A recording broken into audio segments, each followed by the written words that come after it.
Commissioner, the time is to answer some of those questions. Thank you very much. First, a brief remark to Mr. Pargneaux, who asked what now then for the next few years.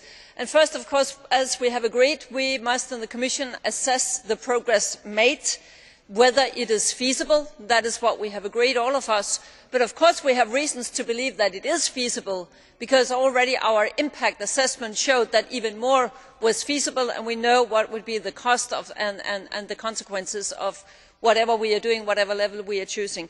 So we believe that it will be feasible, but we are of course looking into this.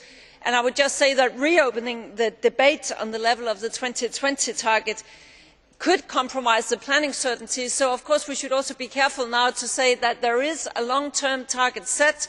I think many manufacturers appreciate that, because that gives them the long term planning that they really need, the predictability that they need, and in the end I really do think that they appreciate that. And that was also an answer to Mr.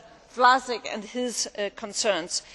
Just a brief remark to Mr. Nuttall. I don't know if he has gone now, but rather to Mr. Nuttall's father, because I think he has absolutely nothing to worry about, except that his son is using figures that I can really not see where he has from.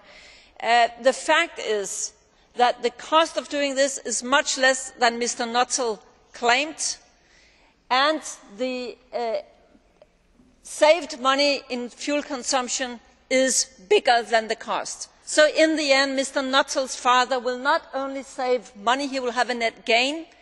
He will also experience that his children and his grandchildren will have cleaner air, and at the same time what we are trying to do here is to boost innovation in a very important industrial sector for Europe. So this is what we are trying to do. And wrapping up this debate, I would just say that I think we have a very long experience here with what we did in car legislation, and it always turned out that the manufacturers in the end could do it at less cost than they had claimed, and they could do it much faster than they had claimed. I would not be surprised if we would see the same also now with the vans.